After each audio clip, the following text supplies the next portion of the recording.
Bonjour, soyez les bienvenus. Encore aujourd'hui, nous allons célébrer ce culte de cette manière un peu particulière. Soyez les bienvenus. Que vous soyez ici pour la première fois ou que vous soyez habitué de l'église de Poissy, soyez vraiment les bienvenus. On veut avec vous ce matin, au-delà de cet écran, offrir un culte à notre Dieu. Alors, là où vous êtes, élevez vos cœurs, louez Dieu par des chants. Et ce matin, c'est Philippe qui nous conduit dans les chants. Je lui laisse vraiment toute la place. Que le nom du Seigneur soit béni. Bonjour, content de vous retrouver pour partager avec vous quelques chants. Et le premier chant que je voudrais chanter, c'est « Je ne sais pourquoi dans sa grâce, Jésus m'a tant aimé, mais je sais qu'en lui, j'ai l'assurance, parce qu'il m'a sauvé. »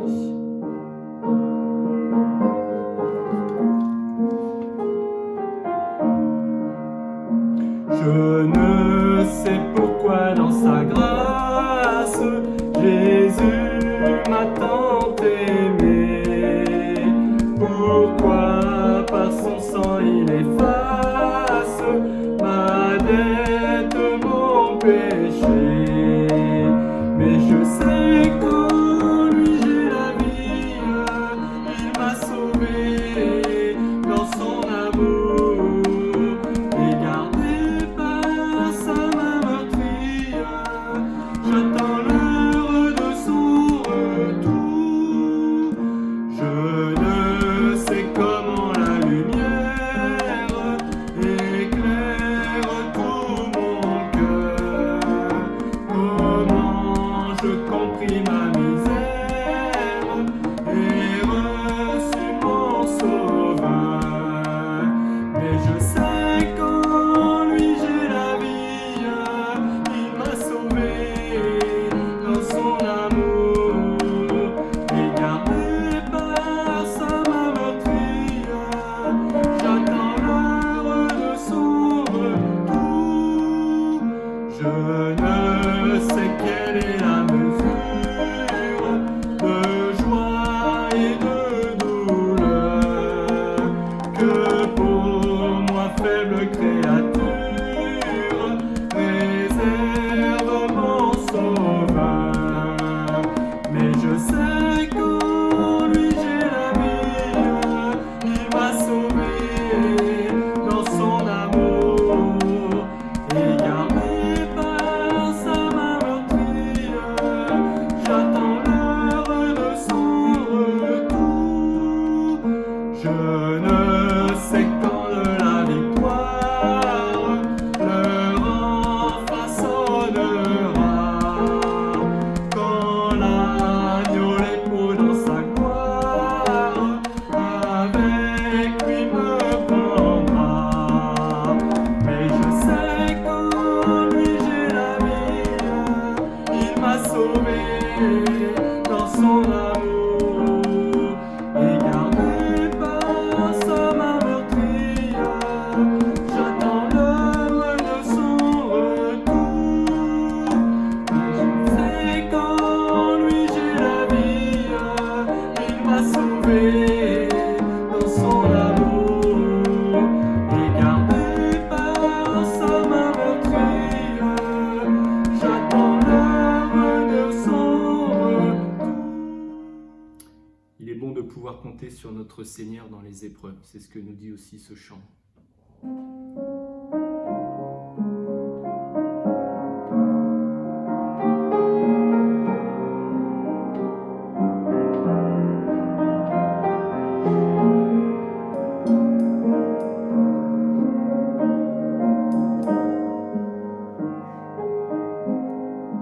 Merci Seigneur pour les épreuves de la vie. Si je te laisse me conduire, je serai plus fort. Merci Seigneur pour la patience que tu donnes quand les difficultés sont là.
Comment expliquer et comment décrire un amour si grand, si puissant que rien ne peut le contenir. Tu sais mes espoirs, Seigneur, tu sais mes craintes, et mes mots sont bien trop petits pour dire tout l'amour que j'ai pour toi. Alors entends mon cœur, mon esprit qui te loue, entends le chant d'amour d'un enfant racheté. Je prendrai mes faibles mots pour te dire quel Dieu merveilleux tu es, mais je ne pourrai pas te dire combien je t'aime. Alors entends mon cœur, si tout comme la pluie les mots pouvaient couler, et si j'avais l'éternité, je ne pourrais pas l'exprimer, mais dans les battements de mon cœur, tu entendras toujours. Merci pour la vie, pour la vérité et pour le chemin. Alors entends mon cœur, mon esprit qui te loue, entends le chant d'amour d'un enfant racheté.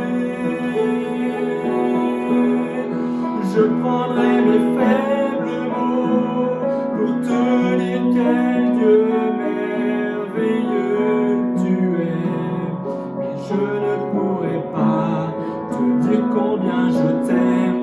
Alors entends mon cœur.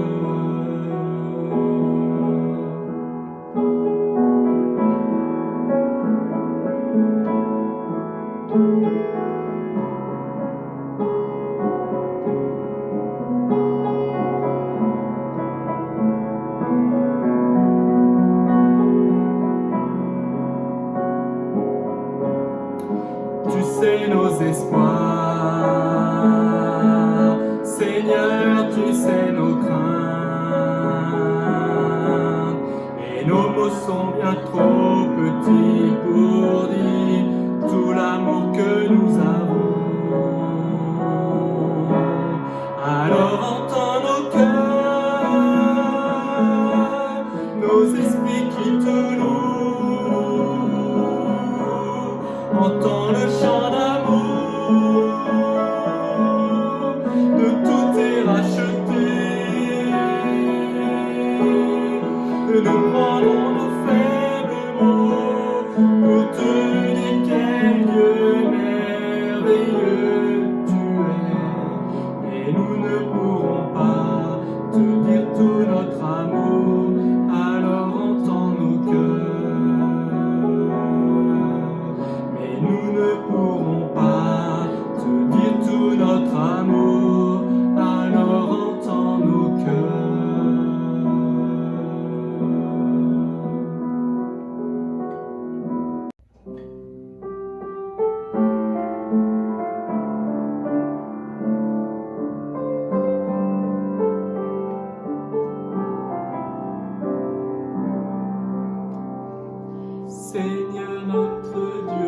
tu es glorieux.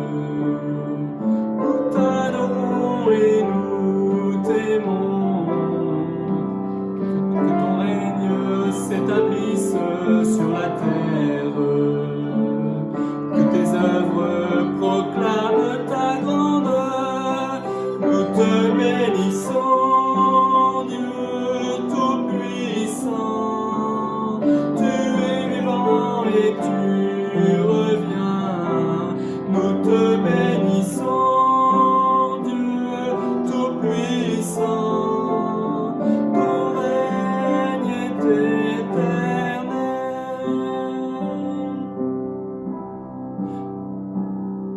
Seigneur notre Dieu, tu es glorieux.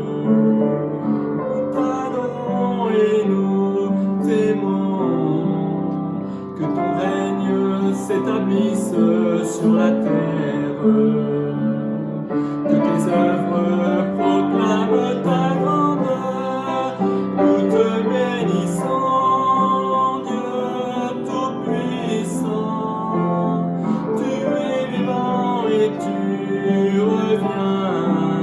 Nous te bénissons, Dieu Tout-Puissant. Ton règne est éternel. Nous te bénissons, Dieu Tout-Puissant. Tu es vivant et tu reviens. Nous te bénissons, Dieu Tout-Puissant. Ton règne est éternel. Pour la durée des temps, nous voulons adorer notre Dieu qui en est digne.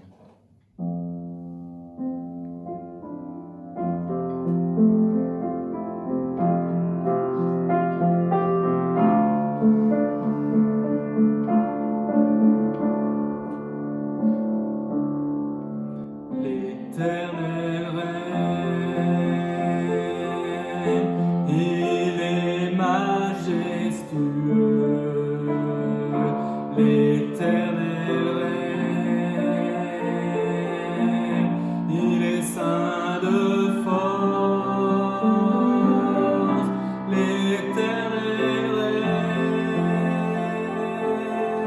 il est sur son trône. Pour la durée des temps, pour la durée des temps,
Merci Philippe pour ces beaux chants. Ce sont des chants vraiment qui permettent de louer et de bénir le Seigneur. J'aimerais vous saluer tout particulièrement, vous qui êtes là derrière cet écran, dans ce temps de confinement. C'est pas toujours facile, mais on pense à vous et on prie pour vous. Comme chaque dimanche matin, vous pouvez retrouver tous nos cultes sur le site internet addpoissy.com et vous pouvez aussi inviter vos amis à le regarder. C'est un moyen de leur montrer comment nous bénissons le Seigneur. Quelques nouvelles de nos frères. Vous savez, nos frères qui étaient malades, ils vont beaucoup mieux, et gloire à Dieu. C'est une bonne chose. Nous bénissons le Seigneur. Mais nous avons besoin de prier pour eux. Nous avons besoin que le Seigneur les renouvelle, les fortifie. Quelques nouvelles concernant le projet amical et fraternel que nous avons engagé. Vous savez que notre Église a engagé un geste amical vis-à-vis de ceux qui travaillent dans le milieu hospitalier ou en EHPAD ou dans la police ou d'autres. Ce projet a démarré et 4 personnes ont pu en faire bénéficier leurs collègues. Suite à l'allocution de notre président Emmanuel Macron, vous avez pu entendre que le confinement sera prolongé jusqu'au 11 mars et évidemment nos cultes vont avoir lieu sous cette forme-là jusqu'au 11 mai. Mais après le 11 mai, vous avez entendu comme moi que les grands rassemblements seront interdits jusqu'au 15 juillet. Peut-être que des rassemblements plus restreints pourront se faire, des réunions plus limitées en nombre de personnes. Mais pour le moment, on n'a pas de nouvelles, on n'a pas d'informations là-dessus. Le CNEF est en cours de négociation avec le gouvernement à ce propos-là et nous vous tiendrons informés. Je voudrais vous rappeler aussi nos rencontres de la semaine. Vous savez que toutes les semaines, nous essayons de nous rencontrer au moyen du logiciel Zoom. Et déjà cet après-midi, à 16 h, vous pouvez nous retrouver sur la réunion Zoom, dont le numéro s'affiche ici. À 16 h, nous aurons un temps de Zoom partage, café partage. Alors c'est un moment qu'on veut convivial. Vous pouvez, si vous êtes chez vous, mettre du café, du thé, des petits gâteaux sur la table et on va partager ensemble de manière conviviale autour de la parole de Dieu. Et cet après-midi, le thème c'est l'appel de Jérémie. Je vous rappelle aussi la réunion de Zoom prière qui aura lieu comme tous les mardis à 20 h. Et si vous n'avez pas encore réussi à vous connecter, envoyez-moi un mail à patrick.boutinon@gmail.com et je vous enverrai toutes les informations de connexion pour que vous puissiez vous connecter et aussi participer. C'est important de prier pour la France, c'est important de prier pour l'Église, c'est important de prier pour nos familles, pour nos frères et sœurs. Pour les jeunes, nous nous retrouvons en Zoom également vendredi à 20 h, de 20 h à 21 h 30. C'est un temps qu'on partagera avec les jeunes. Vous pouvez également inviter vos amis. Pour les ados, je vous invite à vous inscrire pour la réunion Zoom qui aura lieu mercredi à 18 h. Vous pouvez vous inscrire en envoyant un SMS à Claire sur le numéro 06 74 83 68 69. Enfin, je vous rappelle que chaque semaine, vous pouvez recevoir un email hebdomadaire qui vous apporte toutes les nouvelles de l'Église. Je vous invite vraiment aussi maintenant à ouvrir vos cœurs. C'est le moment de la parole de Dieu et le Seigneur veut parler encore au travers de son serviteur. Que le nom du Seigneur soit béni. Bonjour, voilà, nous voici encore ce matin, après maintenant un peu plus d'un mois de confinement, et c'est notre 4e culte comme cela, confiné, et nous sommes encore là, et nous avons encore à cœur ensemble de partager la parole de Dieu, l'Écriture, qui nous nourrit, qui nous unit, qui est là dans notre cœur. Alors, avant d'aller plus loin, juste une petite question. Dans ces 4 cultes passés, avez-vous retenu quelque chose? Avez-vous mis en pratique quelque chose? Avons-nous laissé la parole de Dieu, ai-je laissé la parole de Dieu accomplir quelque chose dans mon cœur? Je pose cette question parce que justement ce sera le thème ce matin. Je vais vous lire le passage qui sera la base de notre message dans l'épître de Jacques au chapitre 1er, le verset 21 à 25. C'est pourquoi, rejetant toute souillure et tout excès de malice, recevez avec douceur la parole qui a été plantée en vous et qui peut sauver vos âmes. Mettez en pratique la parole et ne vous bornez pas à l'écouter en vous trompant vous-même par de faux raisonnements. Car si quelqu'un écoute la parole et ne la met pas en pratique, il est semblable à un homme qui regarde dans un miroir son visage naturel et qui, après s'être regardé, s'en va et oublie aussitôt quel il était. Mais celui qui aura plongé les regards dans la loi parfaite, la loi de la liberté, et qui aura persévéré, n'étant pas un auditeur oublieux, mais se mettant à l'œuvre, celui-là sera heureux dans son activité. Celui qui aura mis en pratique, n'étant pas un auditeur oublieux, mais se mettant à l'œuvre, celui-là sera heureux dans son activité. Alors voilà, nous sommes là ce matin devant la parole de Dieu. Et la parole de Dieu nous parle d'un miroir. Elle prend cette image, cette métaphore du miroir. Et c'est vrai que ce matin, nous avons tous été devant le miroir, faire notre toilette, nous raser, pour les hommes en tout cas, nous coiffer, nous nettoyer, tout ça, prendre un aspect un peu plus favorable, et le miroir nous y a aidés. Mais c'était que de l'extérieur. Et là, ce que Dieu nous dit, c'est que sa parole qu'il nous a donnée est comme un miroir. Mais ce miroir, il nous donne l'image de ce que nous sommes vraiment à l'intérieur. Et nous devons observer cette image-là dans la parole de Dieu et la recevoir. Alors bien sûr, la parole de Dieu donne une image générale, très précise d'ailleurs, de qui est l'homme en général, d'où en est l'humanité en général, le sens de l'épreuve qu'elle traverse actuellement. Et là, nous avons des enseignements précis, riches, qu'il nous faut entendre. Mais ce matin, je vous entraîne sur un autre terrain, dans toute cette foule, toute cette humanité qui bouge, qui s'inquiète, qui est dans le désarroi à beaucoup d'égards. Eh bien, tu es là, toi. Et tu es là, toi, ce matin, devant la glace, devant le miroir de la parole de Dieu. Et quelle image renvoie de ce que tu es toi, de ce que je suis moi, dans tout ce brouhaha, dans tout ce tourbillon. Alors bien sûr, puisqu'il s'agit d'une image personnelle, de ton image, de mon image, elle est diverse. Et c'est pourquoi, dans la parole de Dieu, nous allons voir plusieurs passages, plusieurs exemples, plusieurs situations qui nous renvoient à une image. À vous d'entendre, à moi d'entendre, et de reconnaître, au travers de ces portraits, quelle est mon image. Que Dieu nous aide à entendre, afin que nous nous mettions à l'œuvre.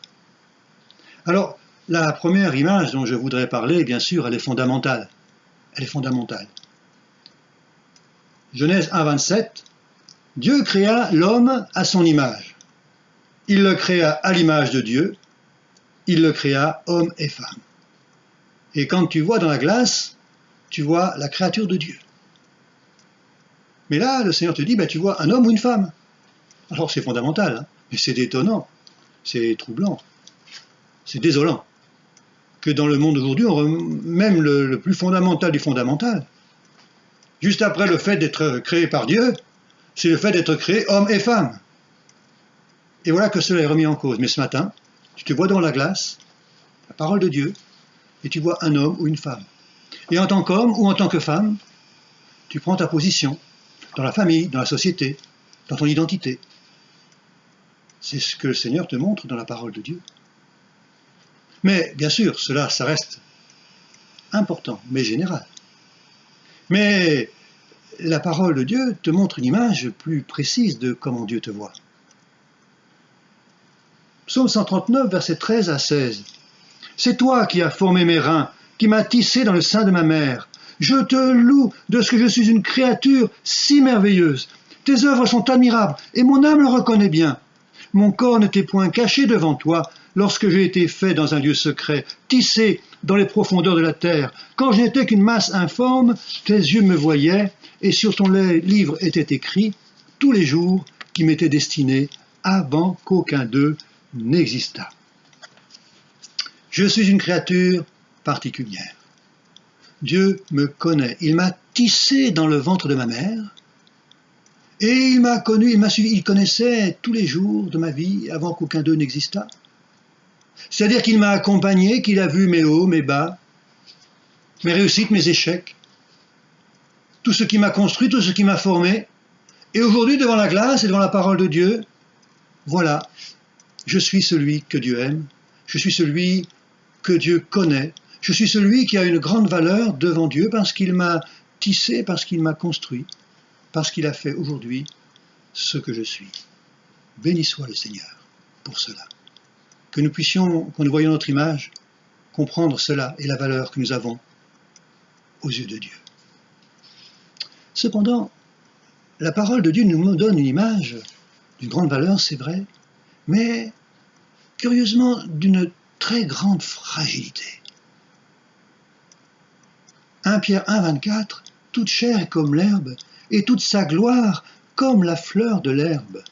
L'herbe sèche et la fleur tombe, mais la parole du Seigneur demeure éternellement. Regarde dans la glace, regarde comme tu es vulnérable, comme tu es faible. Et ce petit coronavirus de rien du tout peut nous atteindre. Dieu nous garde, mais il peut nous atteindre.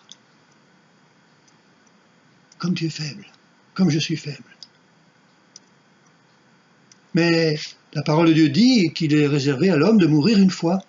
Et comme il est réservé aux hommes de mourir une seule fois, c'est notre lot, faiblesse.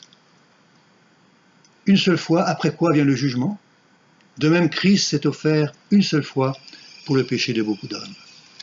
Cette faiblesse, Dieu l'a voulu, Dieu la connaît, Dieu nous en protège. Je pense à ce verset du psaume 91 que nous entendons souvent en ce moment. Que 1000 tombent à ton côté et 10 000 à ta droite, tu ne seras pas atteint. Et ce verset, quand il est lu en profondeur, c'est pas un verset qui nous dit « Oh là, c'est un verset qui nous dit « Attends, je suis quand même faible, et si je suis aujourd'hui debout, et si je ne suis pas atteint, c'est parce que Dieu me protège. » Mais Dieu te montre, ce matin, ta faiblesse. Et cette faiblesse te fait comprendre encore plus l'amour de ton Dieu et la valeur que tu as à ses yeux. Ne te crois pas fort physiquement, même toi qui es jeune, même toi qui es plein de santé, même toi qui réussis en toutes choses. Ne te crois pas si fort que cela. L'image que Dieu te donne, c'est d'une créature belle, qu'il aime, mais qui est si faible et si vulnérable sans lui. Regarde ce que tu vois dans la glace de la parole de Dieu ce matin. Alors, une autre image qui est peut-être la tienne, c'est que, au fond, quand tu regardes l'Écriture, il y a une sorte de gêne, d'interpellation, d'appel, parce que tu n'es pas vraiment chrétien encore. Tu le sais, c'est pas tout à fait clair pour ceux qui t'entourent, parce qu'on ne sait pas trop. Moi, je ne sais pas qui est chrétien et qui n'est pas chrétien. Par la grâce de Dieu, je sais en qui j'ai cru. Mais vous n'êtes même pas sûr quand je dis cela. Donc chacun le sait pour lui-même. Et si ce matin, considérant la parole de Dieu, tu sentais cela, écoute, regarde ce que dit l'Écriture. Car tous ont péché, Romains 3, 23, et sont privés de la gloire, c'est-à-dire de l'image, de la présence de Dieu. Car tous ont péché et sont privés de la gloire de Dieu, et ils sont gratuitement justifiés par sa grâce. Ils sont gratuitement justifiés par sa grâce.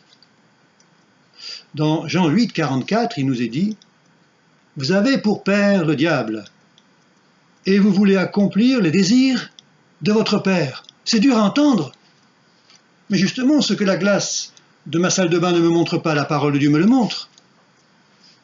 Et elle me montre que tant que je ne suis pas chrétien, j'ai pour père le diable. Tant que je ne suis pas chrétien, je suis dans le péché, je suis destiné à périr.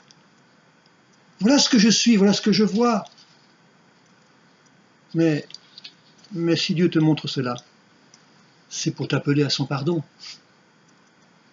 Parce que, de même que devant le miroir, nous arrangeons notre visage, de même la parole de Dieu est là pour que les choses changent. Et si elle te montre ce visage-là, ne te détourne pas. Ne te détourne pas. Surtout, ne te détourne pas en te comparant aux autres. En disant, oui, mais il y en a d'autres qui ont fait bien pire que moi, tout ça. Là, on ne parle pas ce matin de l'humanité en général. On parle de toi, de moi, devant la glace, devant la parole de Dieu. Et si tu sais que tu n'es pas chrétien, si tu vois que tu n'es pas chrétien, je crois qu'il faut que tu viennes dans les bras du Seigneur. Il t'accueille, tu reçois son pardon, et il te lance sur une trajectoire nouvelle, parce que cet amour, et cette fragilité dont j'ai parlé, qui sont ton lot, il les connaît, mais il veut te sauver, il veut que tu sois vraiment destiné à une vie éternelle et magnifique.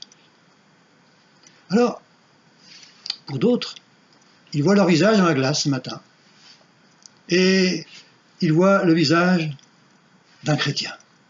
Autant il est important de se savoir pécheur quand on est pécheur, se savoir perdu quand on l'est, pour vite, vite, vite venir dans les bras du Seigneur. Il est important, quand on est chrétien, de voir dans le miroir le visage d'un chrétien. Nous sommes sauvés parce que Dieu nous a sauvés. La parole de Dieu nous dit, 1 Jean 5, 13, c'est cela ton image, je vous ai écrit ces choses afin que vous sachiez que vous avez la vie éternelle, vous qui croyez au nom du Fils de Dieu. Et dans Romains 8, 15, il est dit, 15 et 16, vous n'avez pas reçu un esprit de servitude pour être encore dans la crainte, mais vous avez reçu un esprit d'adoption, par lequel nous crions « Abba, Père !» Ah, l'Esprit lui-même rend témoignage à notre esprit que nous sommes enfants de Dieu.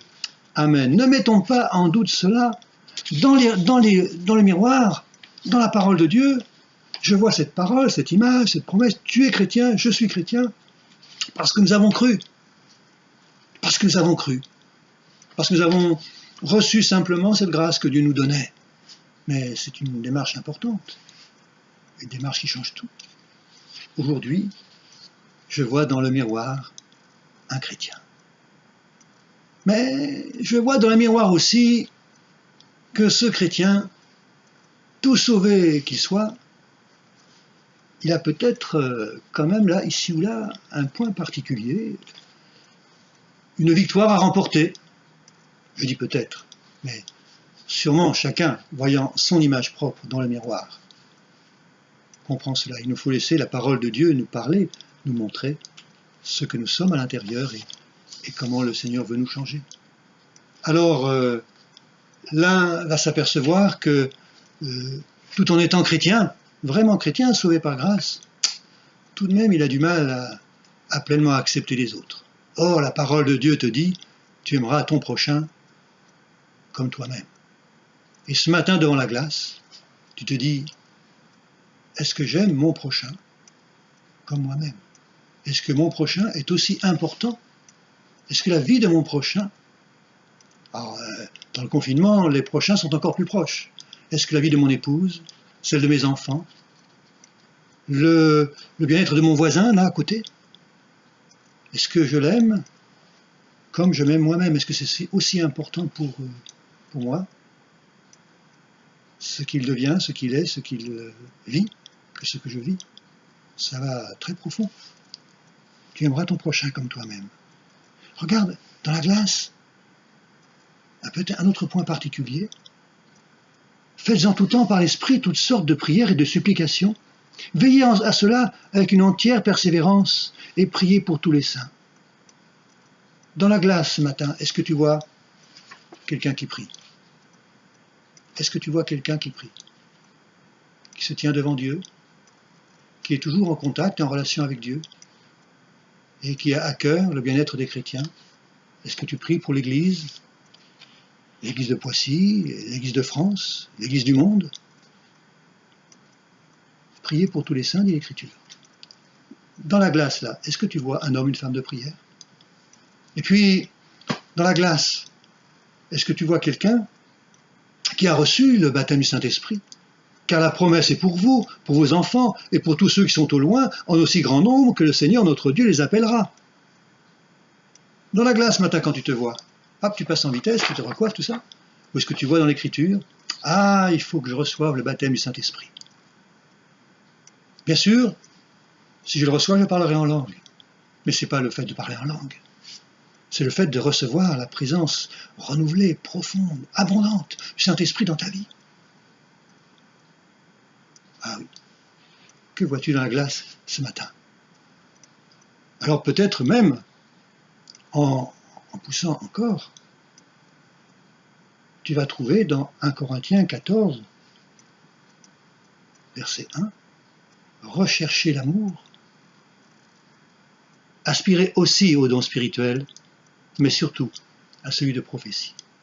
Dans la glace ce matin, est-ce que tu vois quelqu'un qui recherche l'amour ardemment et quelqu'un qui aspire ardemment aussi à recevoir le don de prophétie?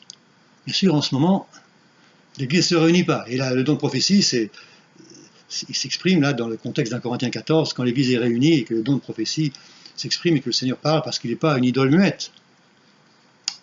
Mais regarde devant la glace et dis-toi, mais Seigneur, je voudrais vraiment recevoir cela. Et puis, il pourrait y avoir toutes sortes d'autres domaines dans lesquels, devant la glace et devant la parole de Dieu, tu t'aperçois que tu as besoin, toi, que le Seigneur change des choses. Et puis, devant la glace, que vois-tu? Tu vois quelqu'un de bien tendu, de bien stressé, qui se débat dans beaucoup de problèmes. Et peut-être la parole de Dieu va te renvoyer cette image-là. Psaume 77, versets 2 à 4. Ma voix s'élève à Dieu et je crie. Ma voix s'élève à Dieu et il m'écoutera. Au jour de ma détresse, je cherche le Seigneur. La nuit, mes mains sont étendues sans se lasser, mon âme refuse toute consolation. Je me souviens de Dieu et je gémis. Je médite et mon esprit est abattu.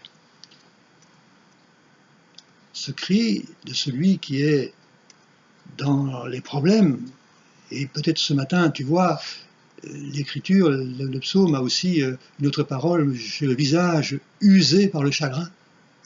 C'est terrible cette image-là.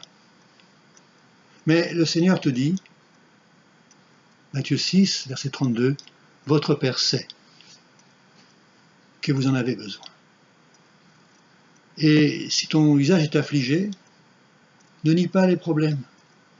Mais la parole de Dieu les met en perspective. Et les promesses de Dieu sont là. Les promesses de Dieu sont là. C'est vrai, elles nous demandent la foi, elles s'inscrivent dans le temps. Mais elles sont fortes, elles sont belles, elles sont vraies. Et la promesse de Dieu, toi qui es devant le miroir, qui te vois avec ce visage fatigué, cette vie éprouvée, la promesse de Dieu est pour toi aussi. Mais si le Seigneur dit oui, il te faut dire Amen. Car, 2 Corinthiens 1, 20, car pour ce qui concerne toutes les promesses de Dieu, c'est en lui qu'est le oui, en Jésus. Parce que tu crois en Jésus, parce que tu t'attends à lui, les promesses de Dieu pour ta vie. Là, toi qui es désolé devant ta glace, les promesses de Dieu sont pour toi. C'est pourquoi encore l'Amen, par lui, est prononcé par nous à la gloire de Dieu. Dire Amen à la promesse, c'est dire, vois-tu, Seigneur, je vois dans la glace, je suis dans de grandes détresses, dans de grands problèmes. Mais je dis Amen à tes promesses, Seigneur. Je veux les recevoir parce que je crois en toi. Et le Seigneur honore cette foi et cet Amen que tu dis à ses promesses, parce que c'est lui qui a promis. Et que ton Amen, il est nécessaire, mais la grande richesse, c'est comme sa promesse. Béni soit le Seigneur. Alors, dans la glace, tu vois peut-être un autre visage, qui est le tien. Tu vois peut-être un homme puissant, une femme puissante, parce que le Seigneur veut que tu sois cet homme et cette femme. Dans Juge 6, versets 12 et 14, il nous dit « L'Éternel est avec toi, vaillant héros. » Alors je suis devant ma glace et je dis « Ben voilà, l'Éternel est avec toi, vaillant héros. » Amen. Va avec la force que tu as et délivre Israël de la main de Madian. Et puis, dans Luc, chapitre 10, verset 19, c'est le Seigneur qui nous dit, qui nous donne, voilà comment il nous voit, voilà l'image que nous devons voir dans le miroir de la parole de Dieu. Voici, je vous ai donné le pouvoir de marcher sur les serpents et sur les scorpions et sur toute la puissance de l'ennemi, et rien ne pourra vous nuire. Parlions de la fragilité tout à l'heure que nous devons discerner dans le miroir de la parole. Mais cette fragilité est le terreau d'une force qui vient d'ailleurs. La force de Dieu. Tu es fort de la force de Dieu. C'est l'image que tu vois dans le miroir. Cette créature fragile, elle est forte de la force de Dieu.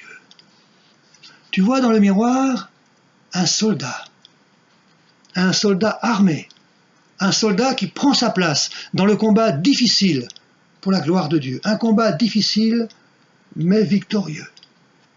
Satan, notre ennemi, l'ennemi de Dieu, l'ennemi du peuple de Dieu, l'ennemi de l'humanité, cherche à nuire, à détruire, à salir, à décourager, à accuser, à tenter. Mais toi, tu es fort. Tu veux l'être et tu l'es. Et tu as les armes qui conviennent. Tu es un soldat qui combat dans l'armée de Dieu, l'armée invincible, l'armée qui suit un général, le général, invincible. Tu vois dans le miroir ce matin ce que tu es, mais tu vois, celui qui est là, devant le Seigneur, devant la parole, c'est quelqu'un de fort, parce qu'il a son Dieu dans son cœur, parce qu'au nom de Jésus, rien ne pourra nous nuire. Voilà ce que nous sommes. Voilà divers visages, et il y en aurait sans doute d'autres que le Seigneur voudrait nous montrer ce matin. Chacun devant la parole de Dieu, et il est important pour cela de lire la parole de Dieu, de l'ouvrir chaque jour, de l'entendre chaque jour, et de la laisser nous renvoyer l'image de ce que nous sommes à un moment donné. Mais pourquoi faut-il avoir une image? Si je suis devant la glace le matin, c'est pas pour me dire « Oh là là, j'ai les cheveux tout ébouriffés, j'ai des cernes sous les yeux, ça va pas, je suis mal rasé. » Non, la glace, elle te renvoie une image, pas très glorieuse parfois, mais l'image qui est envoyée t'aide à l'améliorer, et c'est le but. Et quand tu sors de la salle de bain, tu es un peu plus présentable de ce que tu étais en y entrant. Et si tu es plus présentable en sortant, c'est parce qu'il y a une journée qui est devant toi, des choses à accomplir, et que ce passage, cette mise au point devant ta glace, t'a permis d'être un peu plus assuré pour la journée. Mais tout cela, c'est de l'extérieur. Mais si je regarde la parole de Dieu, si je suis devant le miroir, c'est pour que, par la grâce de Dieu, l'image de ce que je suis change, évolue. Tu dis pas, bon, je suis passé devant le miroir, ça m'a rafraîchi, ça m'a fait du bien, puis je passe à autre chose. Tu n'écoutes pas la parole de Dieu comme ça, en passant à autre chose après, parce que tu as accompli le devoir de l'écoute de la parole de Dieu. Si tu fais cela, nous l'avons entendu, tu es un auditeur oublieux. Tu oublies quel tu étais devant les... Et ça, à quoi ça sert? Mais alors, il dit, mais celui qui aura écouté la parole, eh bien, il se mettra à l'œuvre. Et celui-là, il sera heureux dans son activité. Il faut se mettre à l'œuvre, après avoir vu l'image dans le miroir. Et je dirais qu'il y a deux domaines essentiels dans lesquels il faut que l'image qui nous a été renvoyée nous mette à l'œuvre, nous mette en mouvement. La première chose, c'est que, vous savez, c'est une expression un peu moderne, hein, il y a un travail à faire sur soi, sur soi-même. Et c'est vrai, si tu vois dans le miroir toutes sortes de défauts ou de progrès à faire ou d'incomplétude, ben, il faut travailler à combler tout cela. Et le Seigneur, dans sa grâce, va aider. De même que ton image extérieure a changé parce que tu es passé devant le miroir, de même ton image intérieure, ce que tu es vraiment, doit évoluer parce que tu es devant ce miroir. Les coiffeurs, les esthéticiennes souvent, font un travail extraordinaire. Vous arrivez tout vous et puis vous ressortez magnifique. Mais moi je crois que le Seigneur, par son esprit et par sa parole, alors que nous sommes parfois tout brisés, tout remués de l'intérieur, plein de doutes et de mauvaises choses, mais parfois, Dieu va changer tout cela. Et la parole de Dieu va nous aider par sa grâce. Devant lui, nous sommes nous venons tels que nous sommes, mais parce que nous sommes venus tels que nous étions, il va nous changer, il va nous donner sa grâce. Et ce matin, alors que j'écoute la parole de Dieu, et chaque matin, alors que je laisse la parole de Dieu me parler, eh bien le Seigneur change quelque chose dans ma vie, dans mon cœur. C'est comme cela. Il y a un travail à faire sur soi-même, mais non pas avec des forces intérieures humaines seulement, mais avec la grâce et avec l'Esprit de Dieu, qui fait un travail formidable. Oui, mais il a besoin que nous le laissions faire, que nous le mettions à l'œuvre. Si tu vois l'image dans le miroir, mets-toi à l'œuvre, et le Seigneur changera beaucoup de choses. Et tu réussiras dans tout ce que tu entreprends. Alors ça c'est le premier domaine, mais bien sûr, si je sors de la salle de bain avec un plus beau visage, c'est pas seulement parce que j'ai un plus beau visage, c'est parce qu'il y a des choses à faire dans la journée. Et que j'avais besoin de me sentir bien dans ce que je suis pour accomplir ce que je dois faire dans la journée.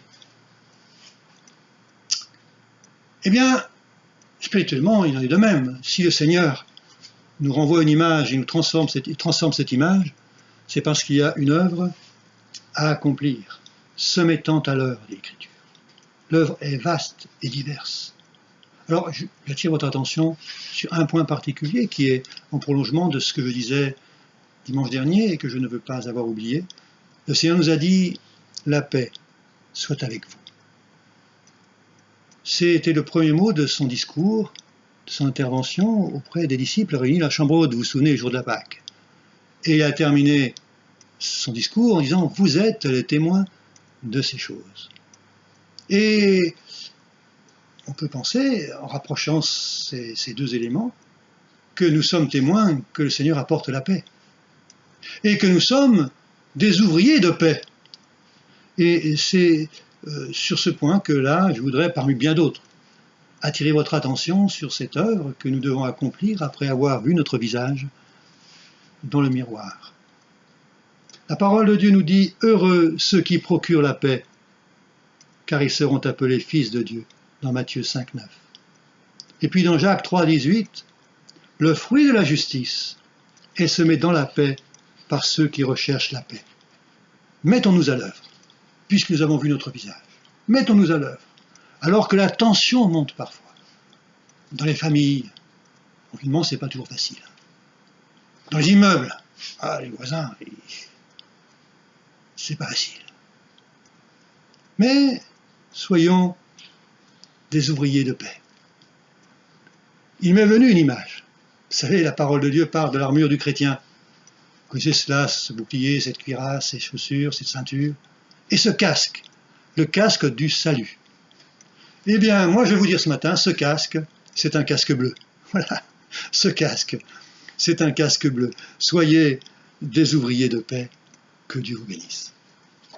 Alors, en conclusion, je dirais que la parole de Dieu me dit vraiment ce que je suis, comme personne ne pourrait me le dire. Là, c'est moi qui ai dit les choses. Mais si vous les voyez, si vous entendez comme étant la parole de Dieu pour vous profondément, vous verrez que la parole de Dieu vous donne votre image comme personne d'autre ne peut vous la donner. Et si j'écoute, si je vois, si j'accepte cette image que Dieu me renvoie, alors elle me dit qui je suis, elle m'aide à mieux me connaître et elle me transforme par la grâce de Dieu.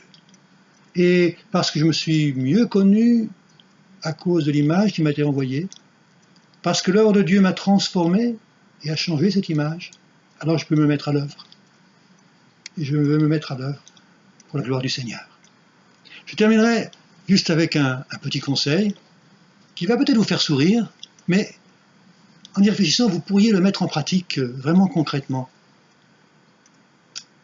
À la fin de cette prédication, ou dans la journée, ou demain matin, vous vous mettez devant la glace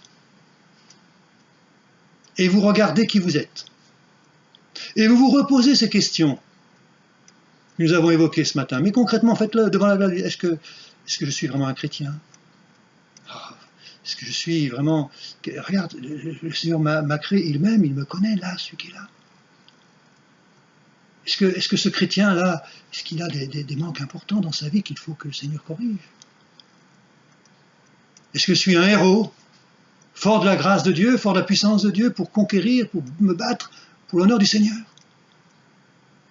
Regarde-toi devant la glace, là, dès la prochaine occasion que tu auras, et laisse le Seigneur répondre à ces questions par sa parole. Et Dieu te bénira. Que la paix soit avec vous. Amen. Merci Seigneur. Merci parce que tu nous donnes cette image personnelle, ce portrait adapté sur mesure à chacun. Ce portrait, cette image, nous devons la trouver chacun d'entre nous dans ta parole. Et ta parole nous parle, nous montre, nous révèle. Je veux accepter ta parole pour ma vie, Seigneur.